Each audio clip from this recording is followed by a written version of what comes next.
Hey everybody, welcome back. This is a follow-up video. I'm going to make it an episode. I'm going to name the original episode and make it point 2 or whatever once I do my research. But this is a follow-up. Y'all, I tried. Okay, I tried. I made a video about how I am part of the problem with this online shopping and yada, yada, yada, and how I am helping to facilitate the death of the brick and mortar. So here's my story on how I try to patronize physical businesses. Retailers are trying to curb the thefts whilst not angering the shoppers. And if you know, you know. I went into Target and I walked around the store. And I'm only talking specifically health, hygiene, hair care products because that's what I go to Target for. And maybe household goods, if that. Everything that I liked was locked up. As far as hair care products and stuff like that. It was locked up. And what I mean by locked up was it was behind some plexiglass bullshit. And you had to ring the buzzer or whatever to have an associate come. And I was going to ring it. And then I realized this is Target. I'm not in Target in an affluent neighborhood. I am in Target in a predominantly black, what I call middle class neighborhood. Now it is definitely where I live is the tale of two cities. What's the saying? Crossing over the train tracks. And let's just say I'm on the side of the train tracks where you want to be. I'm on the north side. And then you have the south side. And I'm going to call that up and coming. Okay, because it is up and coming. I like to give credit for where it's due. But it encompasses zip codes that I don't live in. Okay, those zip codes end in a 0. I live in a zip code ending 2. Okay. So anyway. Now. When it comes to household goods, I am not brand loyal. In fact, I prefer the store brands because if you do your research, they come out of the same facilities. Now I will name brand if it's on sale. I have a coupon. But anyway, the Tide brand stuff was locked up, but the Target brand Arrow, right? It's an Arrow that wasn't locked up. Dish pods. Consequently, I will never go back to liquid detergent again. I used to hate dish pods. Dish pods. Oh my God. I call them dish pods because my dishwasher has pods, but laundry packs or pods or whatever. You know, did you know that Tide marketed or trademarked the name for pods? And nobody can use pods. They got to use packs. Anyway, train is off the rails. So you like my earrings? I'm giving like real Native American Pocahontas-ness with this. I bought these earrings from Amazon and it was from a small women-owned business. I'm trying to support more women businesses and more small businesses. I cannot give up Amazon. I'm sorry, but I will try to find independent sellers on Amazon. Put the train back on the track. What was I talking about? Anyway. So I have biracial children. I like all that mixed chicks, curly hair shit. I love it. It doesn't really do nothing to my hair, but it does great things to their hair because they're biracial, whatever. Right? So that shit is locked up. Now there was 2 types of locked up stuff. Stuff that needed a key. You had to press the buzzer, get an associate, and stuff that had these things that go grr, grr, you got to move it out the way and stick your hand in. And I think that's to deter the smash and grabs. So if you want to steal stuff, you got to move the shit out the way. It just slows you down. I don't mind that too much. I hate it, but I could deal with that. Calling the associate, absolute no. Okay? Let's just say I'm not a shit asshole person. If there was stuff in my cart, I would have put it back, okay? But my cart was empty. My kids were sitting in the cart. My nose is so red because when I start talking for some reason, it just tingles. Look at that. I look like Rudolph. Look.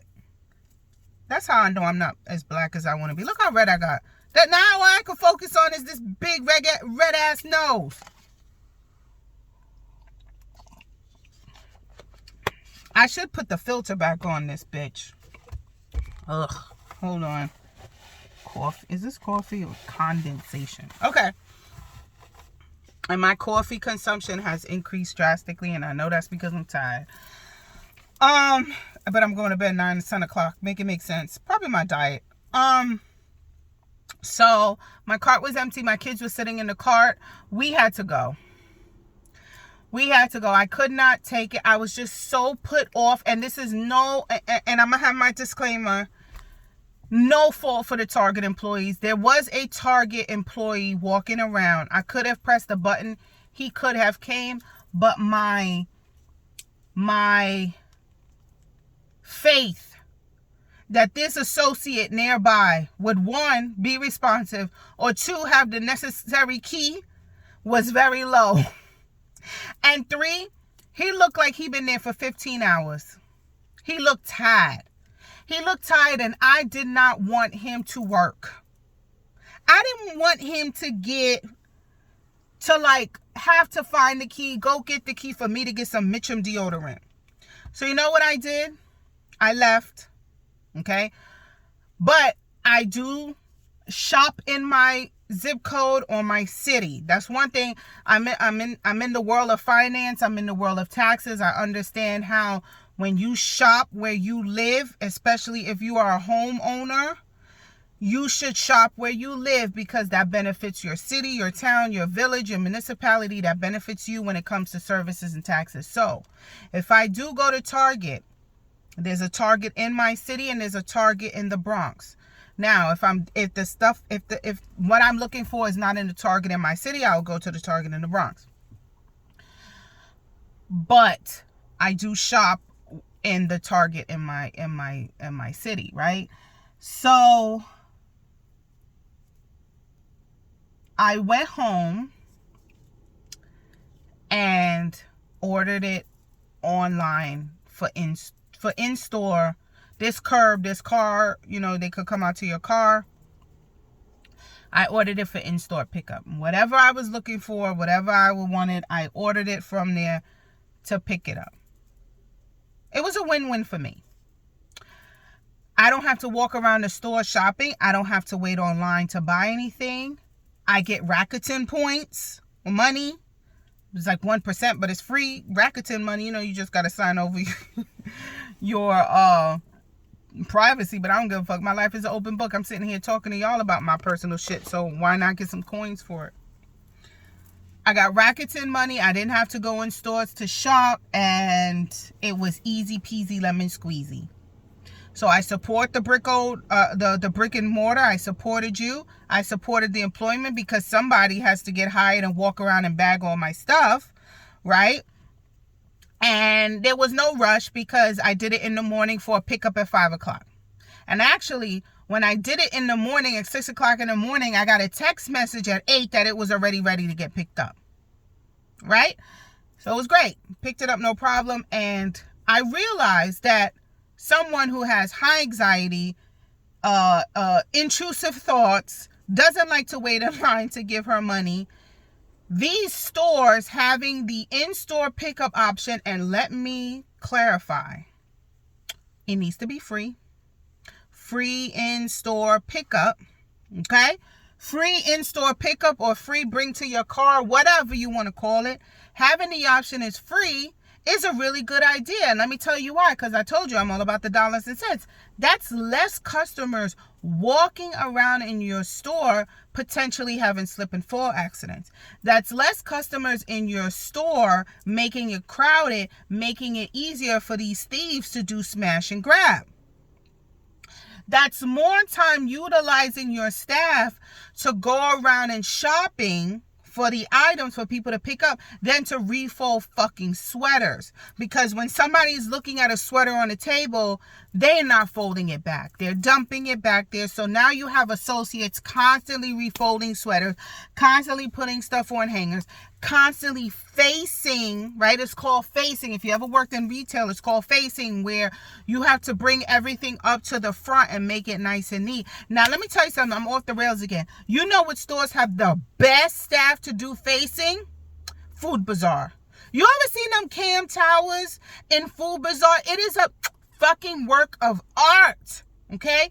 Food Bazaar, hands down, y'all win. Y'all win. I don't know who you hiring. I think it's Korean owned because the owners look Korean, but the people working there look Spanish.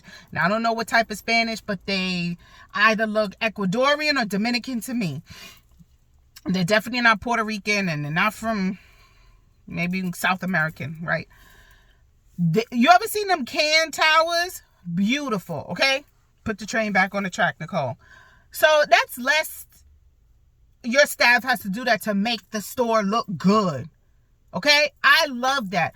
Target, if you ever remove the in-store pickup, I'm done. Now, let me tell you how a store who got rid of free in-store pickup lost a customer. Now, for years, we talking 4 or 5 years, I had Sam's Club membership. Now, I know Walmart is toxic. That would be another video. But when I had my children, I had a Sam's Club membership, and the majority of the time I had it, maybe not the first year, but as soon as the pandemic hit, they were offering in-store or curbside pickup for free. And they kept that on for about 3 years. It was free. Now, if you want to do it and you don't have the Plus membership, which runs you about regular membership is about $40. Plus membership, I think it's almost $100. You get perks with Plus membership or what have you, whatever. Why is this not in the middle? Oh. Is that better? Look, the double chin is back. Ugh. So it was $4 an order, right, to have this done, and that just turned me off. I ended up switching to BJ's, and I got BJ's. One BJ's is very close to me. Sam's Club was about a 20-minute drive away each way. Even though Sam's Club stuff is cheaper, I feel like the time and quality of stuff might be better. But anyway, that $4 turned me off because BJ's was free in store. Right? So they lost a customer. And I wrote them. They ask you a bunch of emails why you don't renew, why you're not renewing. And I wrote them because you got rid of it. And you know what they hit me back with? Oh, well, it could be free if you upgrade. And I wrote, that is the point. I wanted to write, bitch, that's the point. I don't want to upgrade. I want it to be free. You gave it to me free for 3 years. I want it to be free. BJ's is offering it free for a regular membership. Not a plus. It's regular. I want it free. Anyway, where was I going? Oh, Target. Keep it up. I will keep shopping. I cannot go into your stores again because I understand the need to put theft protection because, yeah, the smash and grab shit is becoming a problem. It is a turnoff for me. I don't even want to wait in line to give you my money. I damn sure don't want to wait in line to an overworked, underpaid associate who won't tell me he don't have the key to try to find the key for me to get some Mitchum. Because I still wear old bitch deodorant, okay? Or if they had it, it might be some Tussie. Okay, if you don't know about Tussie used to come in a jar. You used to put it with your hands and do it like this yourself. I'm an old hoe, right? Okay, so that's what I'm talking about. So you have retailers like Walmart who claim that their profits are dropping and threatening to close stores because of the increase in theft and the loss in profits. And this is a direct quote from President or whoever at Rite Aid. Literally put everything behind a showcase to ensure products are there for customers who want to buy it.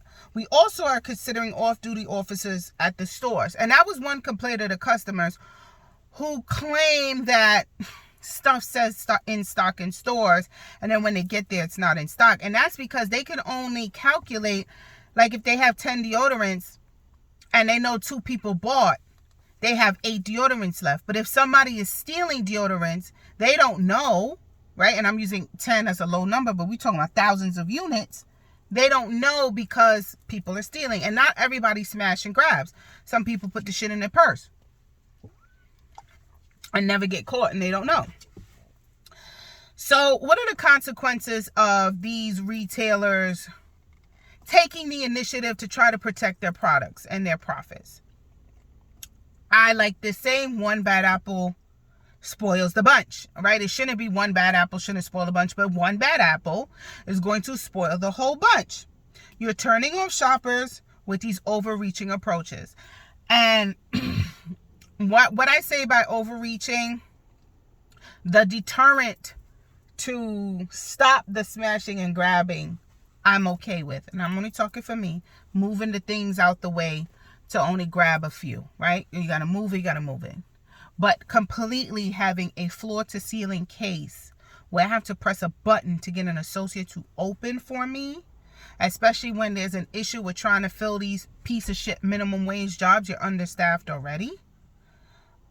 Because people want better and don't want to be offered part-time work, but be mandated to be available full-time and not be paid a minimum wage, livable wage.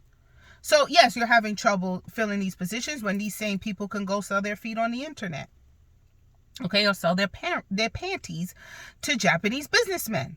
Who the fuck wants to do that? Who wants to work when I could put tuna fish oil in a panty, mail it to Japan, and make thousands of dollars? Right?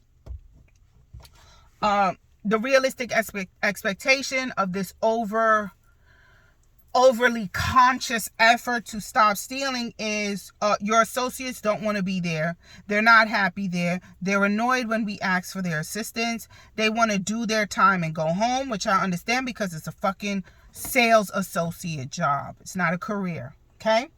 Now, what is the impact on black shoppers? Because I'm a black shopper and I have to tell you that I have stories. I have stories, okay? I was wearing $1,200 worth of weave that I was looking like Rapunzel, and I walked into a mom and pop grocery store and I was followed around.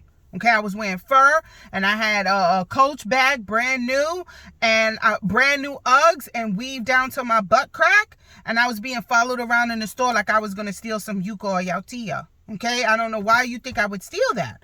But anyway, we already feel over-policed when it comes to shopping.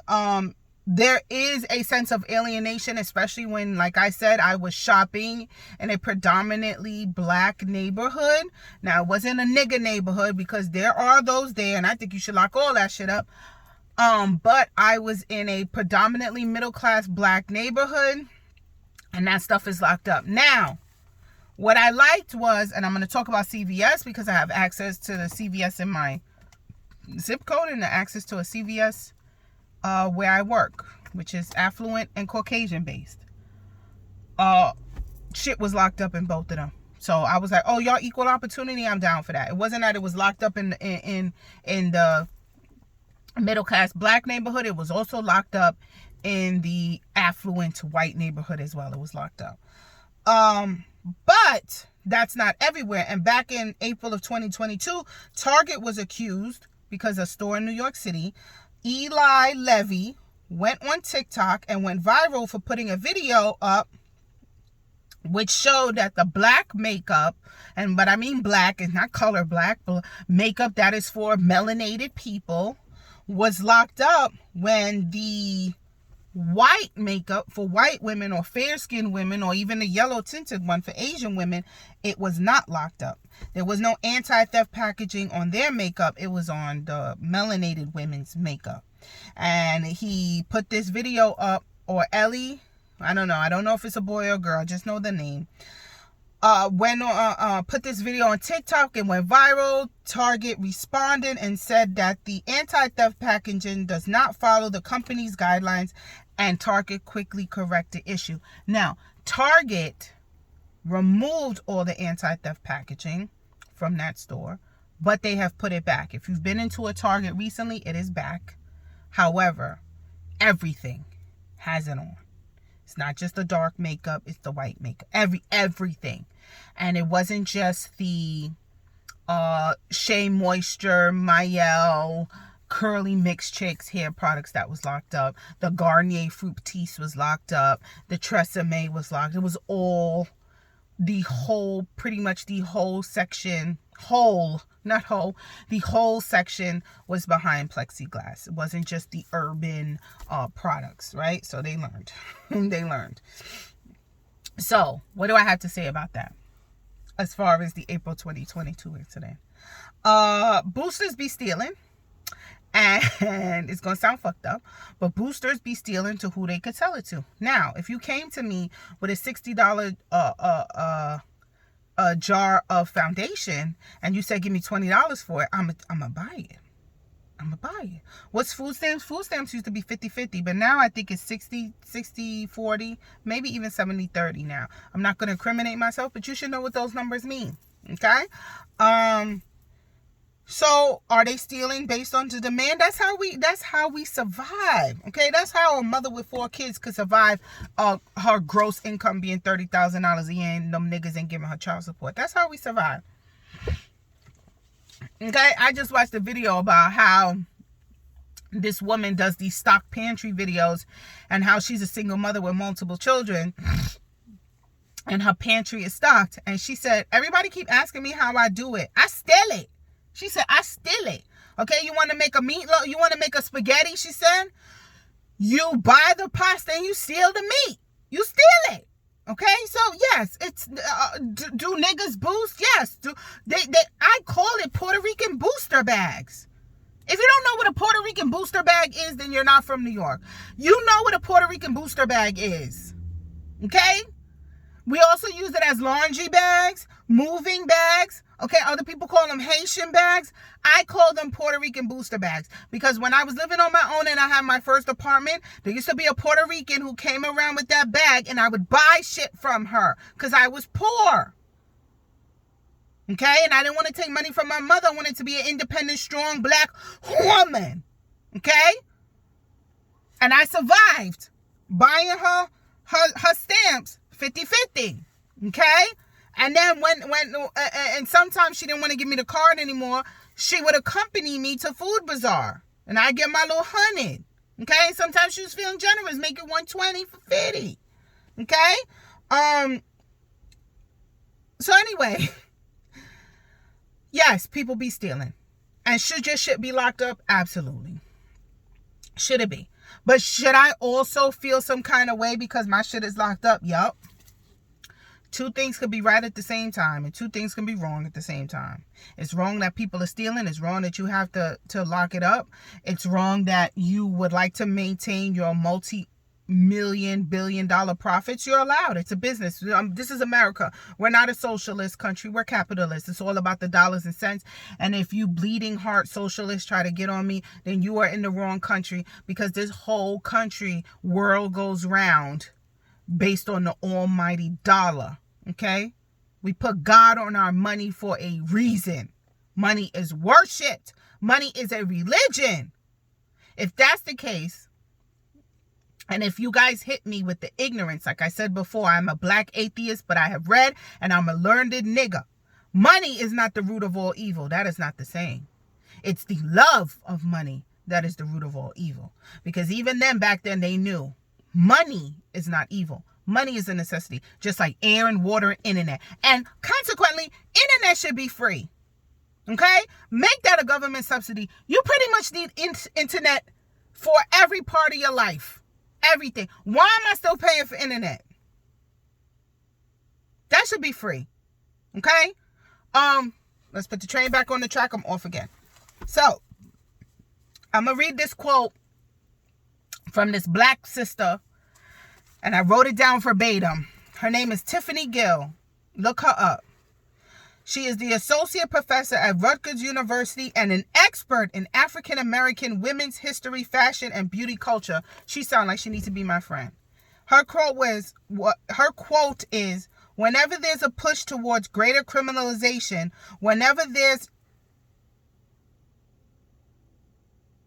What word is this? I can't even read my... Oh, okay, let's start over. Ooh, chicken scratch. Look at... I was writing it fast.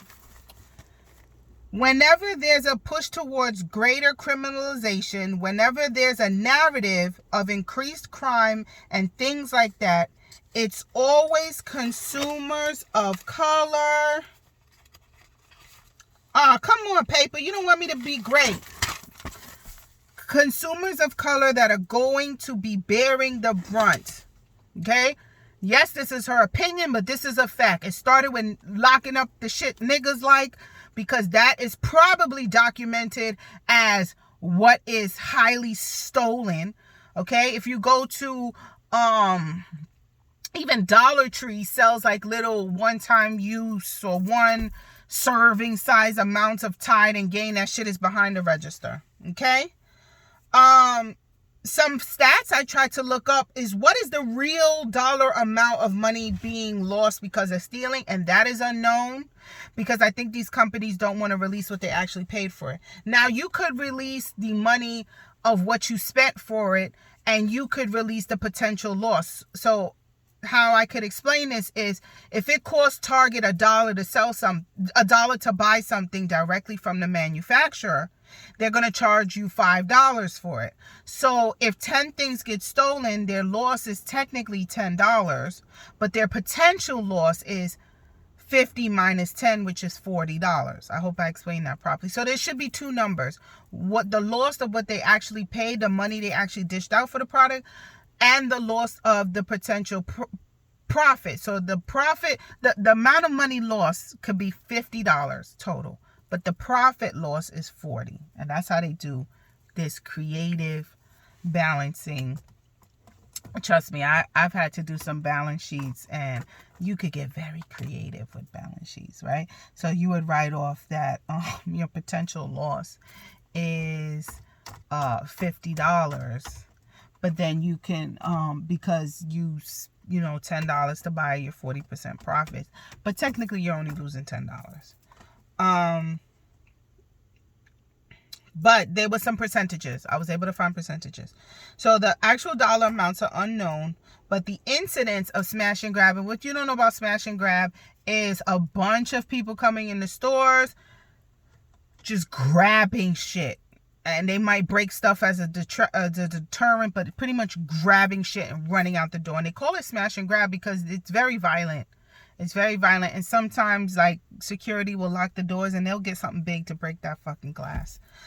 So anyway, it was an average. It was 37% of incidents, stealing or whatever, was smash and grab. And that rose to 26.5%. So almost, they're pretty much saying more than half of their profits or whatever are being lost because of the increase of stealing. And the smash and grab being one of them. And also a lot of these smash and grab incidents are taped, right? We're able to see them. So the businesses and these companies, you know, like every chaos is the potential to make money. So there are these third-party companies trying to profit off of people paying, right? There's a company or a program called the Freedom Case. Well, they will ask the customers for their cell phone number to register themselves, to do a self-service of getting the goods, checking out, just walking past security. You don't need to show anything or whatever. You're a trusted shopper, to be a trusted shopper. Now, this is already being implemented and mostly in stores that have membership. So this third-party company would be for stores that don't have membership, like Target. There's no Target membership. You could be in the inner circle, but there's no paid membership, right? And people are less likely to steal on their own account if they have a paid membership. So Sam's Club has that, where you're a paid member. They have all your information. You go on the app and you can scan, right, and pay for the stuff. And then when you're ready to leave, you have this QR code or barcode. The attendant there scans it. They might do a spot check on a few things and you're good to go, right? I'm not a regular outside customer. If I get caught stealing, you know, I've seen people, it hasn't been my experience, but I've seen people who actually, especially when the program was first starting, who didn't scan things, especially if you put stuff under your cart. So what they were doing is they were shopping and then they were scanning at the end, like off the corner somewhere. When I do it, I put it in the cart, I scan it so I don't forget it. And they were like, oh, I'm sorry. And you could do it right there, right? It's nothing like you got to put it back or you're they're calling the police on you. It's, oh, just give me 1 second. Boop, boop, boop, right on your phone, standing right there. It takes 10 seconds. Boop, paid for, right? I've seen that happen multiple times, right? You have a membership there. They know your name and everything. So you're not inclined to steal. So there's these membership-based companies that are already doing that. Sam's Club, BJ's has that option, yada, yada, yada. Even Stop and Shop.